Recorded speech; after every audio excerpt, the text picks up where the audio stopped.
Mr. President, whose fault is it? You have allowed Chinese and Indians and Lebanese to dominate everything we have in this country. The state has no malls, no farms, no mining companies, and no construction company. You politicians have sold out our country to foreigners. You have empowered them with the kind of arrogance they carry around in our country. You have opened the doors to the very top of power to them, and you turn around and question why the youth want a military takeover. The Igbo king issue, for instance, came up and you went into hibernation. And when you finally decided to speak, you spoke to rather give them confidence as to why they are not going anywhere because of ECOWAS and because your stepmother or because someone in your family who helped you as a child is a Nigerian. Mr. President, you sometimes make Ghanaians feel you care more about Nigerians than the people who actually gave you the mandate. Meanwhile, your counterpart, President Tinubu of Nigeria, will never mention issue of Ghanaians in Nigeria. You, Mr. President, you have such a unique opportunity to correct all the wrongs of past government, and it's almost 10 months into your governance. A 2024 Afrobarometer report has revealed that 56% of Ghanaians are willing and ready to support a military takeover. Now, these people were from the ages of 26 years to 35 years, and they said that they fully support a military takeover and overthrow of the Ghanaian constitution. And this is because the democratically elected president always failed the people and rather abuse power. Now, the gender who took this survey were made up of 53% men and 48 women. And all these people endorsed a military coup, with only 47% of the total respondents being against a coup d'etat. And this, Ghanaians have started sharing their opinion. From the observation of what is happening in this country, in Ghana, I want to ask so many questions to the president. So, Mr. President, number one, why are you supporting foreigners over Ghanaians? Number one, because it doesn't make sense to me. Because when you were coming for the vote, when you were doing your campaign, you came to Ghanaian people to vote for you. You came and you begged them. Now, when you got the power, it seems you prefer to please the foreigners over the Ghanaians.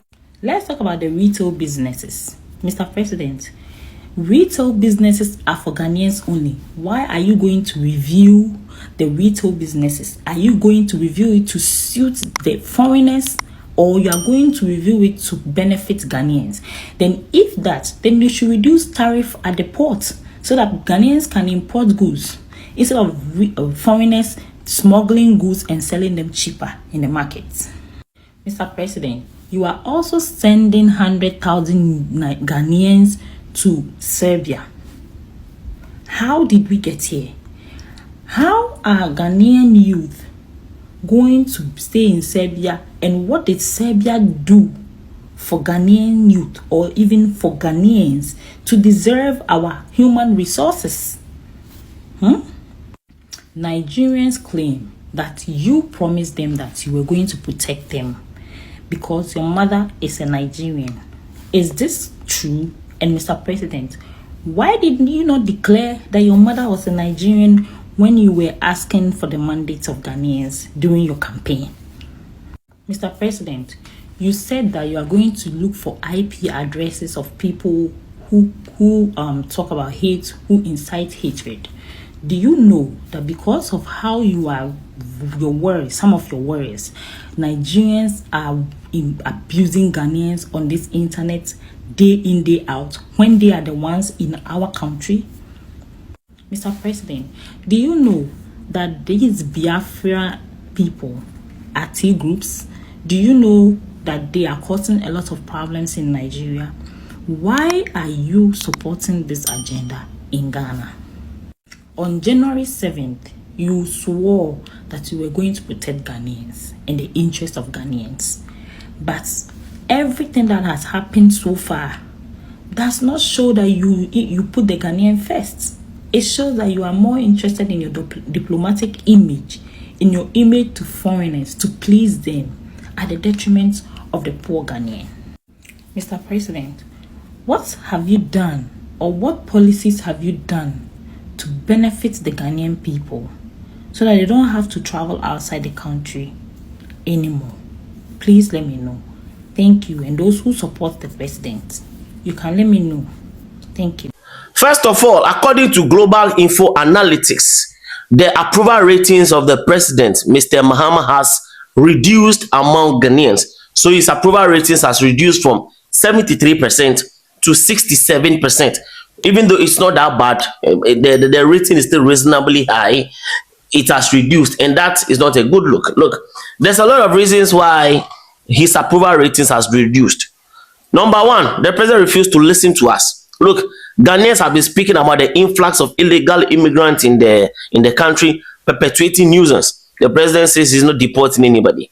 Ghanaian retailers, Ghanaian traders decided to, enforce the GIPC law. The president went ahead and said he's going to refute the GIPC law, meaning the traders will now get angry, so it will reduce. And then he went ahead to bring some deportees from America who are not Ghanaian nationals.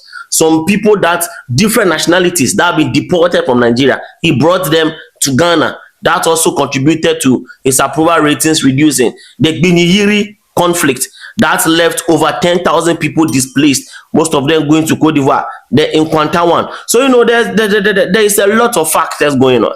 You understand? And he's refusing to listen. So if the president refuses to do what the citizens are asking him to do, it will surely go down again. You understand?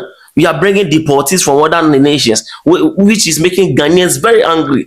These immigrants that are constituting nuisance. We talk, they are foreign minister, whatever came here, you went and shake and say, you not deport them. So it's up to him to redeem and then send his ratings back to 73. But for now, if your ratings is reducing, it means Ghanaians don't have hope. Very good in spreading disinformation like the FPP guys. That will be another news for another day. CEO of Tuntum Network, Cyrus, has shared his opinion on why Ghanaians are angry and will want a military takeover.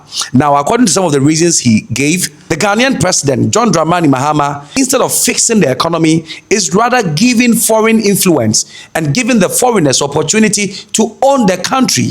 Let's listen to him. Youth believing in military rule. Mr. President, whose fault is it? You have allowed Chinese and Indians and Lebanese to dominate everything we have in this country. The state has no malls, no farms, no mining companies, and no construction company.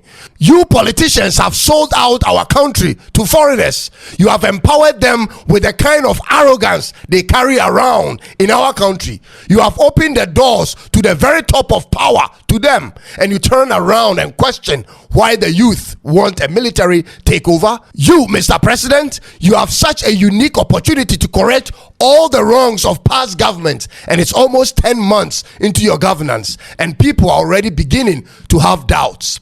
And I'll give you real reasons why people have those doubts. You started off by moving the US dollar to 10 Ghana cedis, and we thought something special was about to be realized under your leadership. And here we are back to 15 Ghana cedis to 1 US dollar on the streets again. When you go to the banks call the street vendors to you. Are you sure you want to solve the problems that people have, or you just wanted to prove to your political opponent that you can bounce back from a defeat, Mr. President? Get to the street and hear for yourself the conversation going on. The Igbo king issue, for instance, came up and you went into hibernation. And when you finally decided to speak, you spoke to rather give them confidence as to why they are not going anywhere, because of ECOWAS and because your stepmother or because someone in your family who helped you as a child is a Nigerian. Mr. President, you sometimes make Ghanaians feel you care more about Nigerians than the people who actually gave you the mandate. Meanwhile, your counterpart, President Tinubu of Nigeria, will never mention issue of Ghanaians in Nigeria, no matter how bad it may be. People question your loyalty to Ghana all the time, Mr. President. But like I said, you have such a unique opportunity to do special things for this country, in the sense that you've held positions at every level of governance and been a president before. And on top of that, Mr. President, your party has an overwhelming majority over the opposition in parliament. So the question should rather be asked you, Mr. President, with all these achievements and positions you've held in the past and your party situation in parliament right now, if you are unable to lead Ghana to where we want to be, who could? With all the experiences you've had in and out of power, what stops you from correcting the things that people find wrong in this country? After listening, what is your take on the whole story? Don't forget to leave it in the comment section. Do you agree with Cyrus or do you disagree with his opinion? Leave your comment in the comment section.